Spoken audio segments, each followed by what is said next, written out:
when a class is, an instance is made of a class, like we've got here,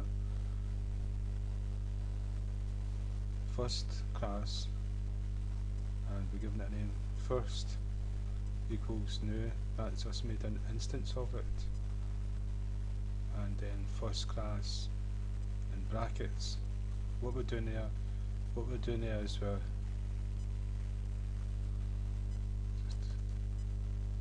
just put that back in here, sorry.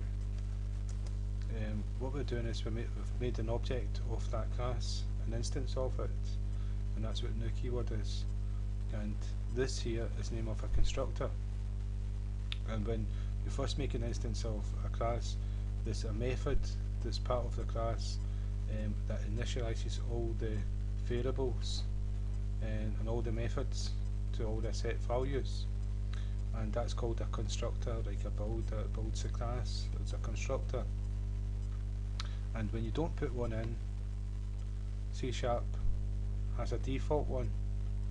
So if you don't put your own one in, it will put it will do its own constructor and assign values to the variables that is in the class. Right, and so you can make your own and initialize them yourself and run code. This code will always run when you make an object. When you make an object of the class. And so I've got an object here, instance of first class, we called it first, and we've not done anything, so when we run a program nothing should appear on screen, and nothing appeared on screen. So we go to first class, we can see that we've got one method, but we didn't call that method. We've got like an integer variable and we equaled it to 45. Well, if we put a constructor in, it's another method, so it's public, and you don't need to give it void or return value right into the string and all the rest of it. So you just give it a name. It's the same name as the class, exact same name, and that's why that's all C# knows it's a constructor. And so, and it's got brackets like all methods. Now anything in here, any code that you put inside this method will run automatic when you make an object. And to prove it, we'll go console.write line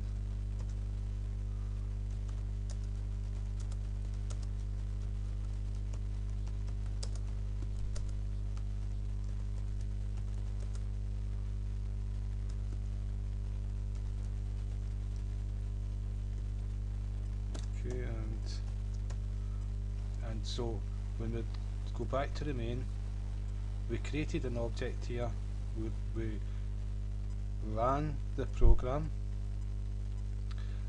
nothing happened, but now that we put a constructor in the class, this is any code that's inside this constructor will run, and so I'm going to prove it by running the program. Okay, the constructor has run the marathon.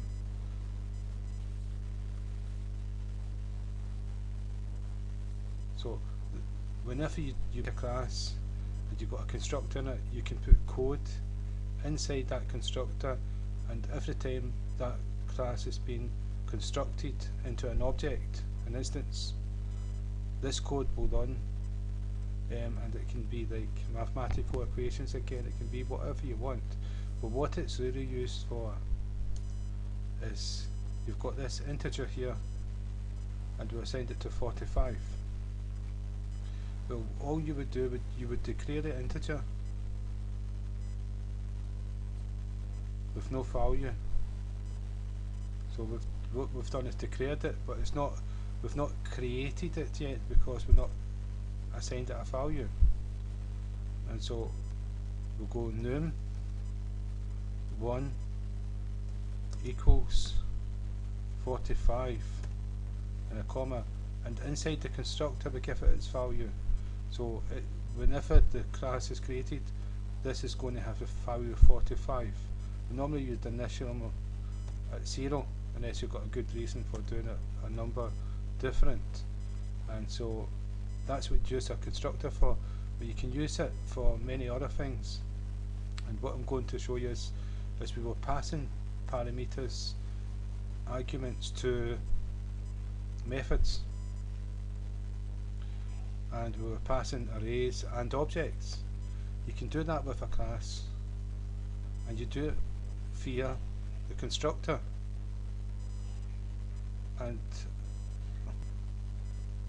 And what you use, you pass it an integer, you can pass it 2 or 3 integers, you can pass it a string, you can pass it a string and an integer, you can pass it an object, and so you can have not one constructor, you can have many constructors with different arguments passed to them, so that if the program calls this class with a string, the code that's executed and the behaviour of the class is different if it was called with an integer, and that's called method overloading. You've got many methods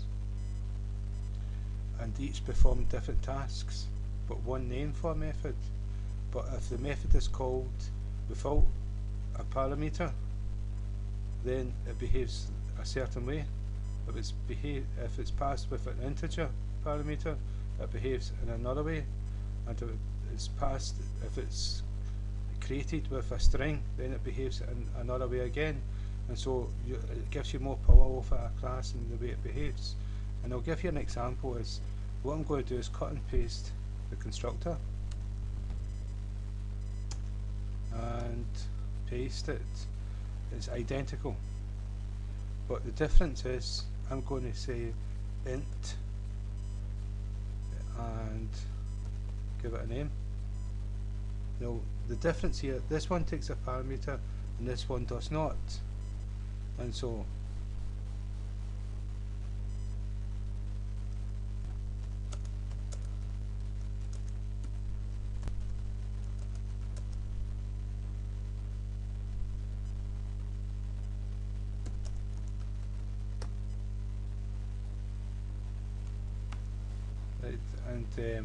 so I put different text in each one of them, and so the way I'm going to show is this is a constructor, these brackets.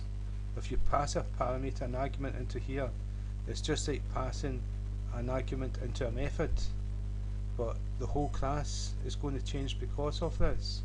So if I pass this integer here, nums, even though it's 0, and if I run a program, hey, I never stopped for a drink, and I've never put a D inside.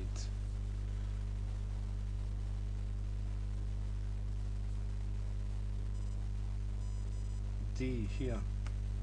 Right, one says, hey, the constructor has run the marathon, and the other one says, hey, I never stopped for a drink. Right, you may say, well, that's crazy, why would you have different constructors? Well, you can see these values here. num1 is 45 and num1 is 45. Well, the idea of having different constructors is these could be different values. num1 here is 0 and num1 is 45, and so these classes are going to behave different because these values are different. It also can change. It can also change the methods that you call, and so it can be that a certain for loop will not operate if a value is over 40, and one will not operate if it's under 40, and so you get elements of control. I can also do a string, and it'll also the user is a user could type in a string when they were told to type it, they were meant to type in an integer, and they pass the program would crash because the type was wrong. Well, you would have a constructor, it takes a string and sends a message to the user saying, oh sorry, this is not meant to be a string, could you please type a integer and try again, and your system doesn't crash. It's accepted the error and it's returned back to the user to type again. So there's many different uses for it. And so if I do another constructor and I do a string,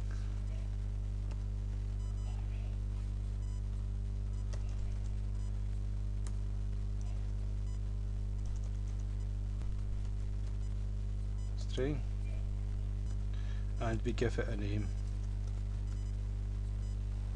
So what we're doing is we're passing a string into this constructor, and again look, same name, the method has got the exact same name,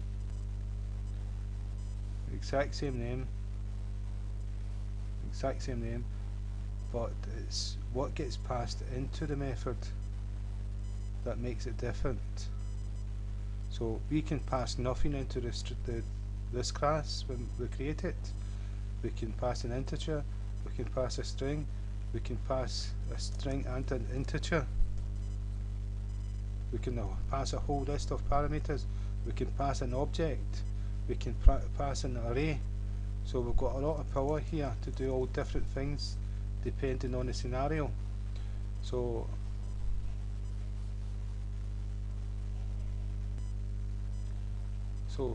this one will say, hi, hey, I think I finished second. Aye, right, you mean second last.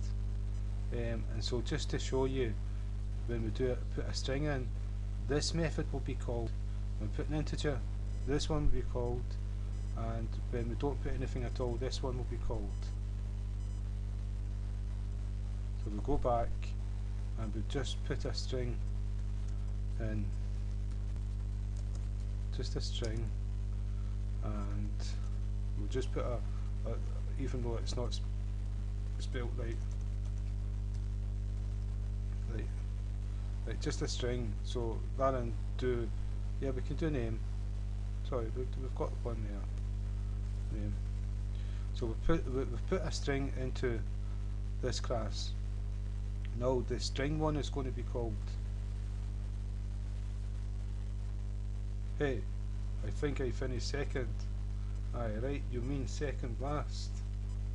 So that's, so if we go back to the class, we've got 3 constructors and they take different parameters, and depends what parameter gets passed to them, different behaviour from this will affect different behaviour in this class.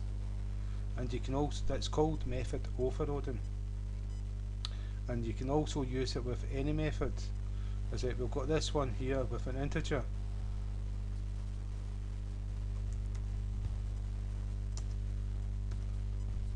and if we change this to a string,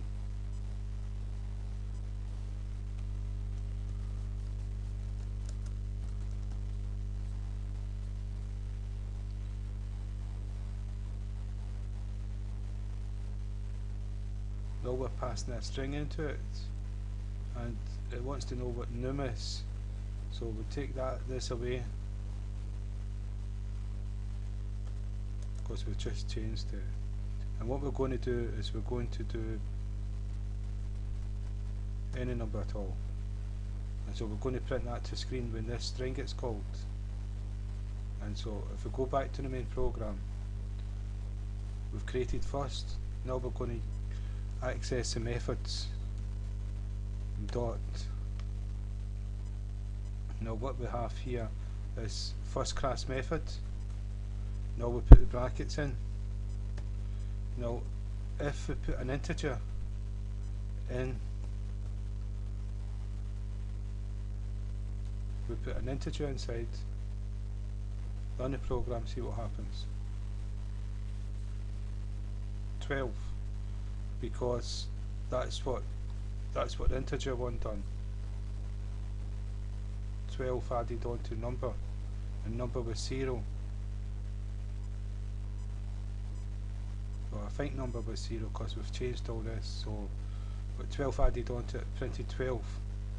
Right, now if I put the string in, it's going to print out 33,000. So if I put name and we run the program,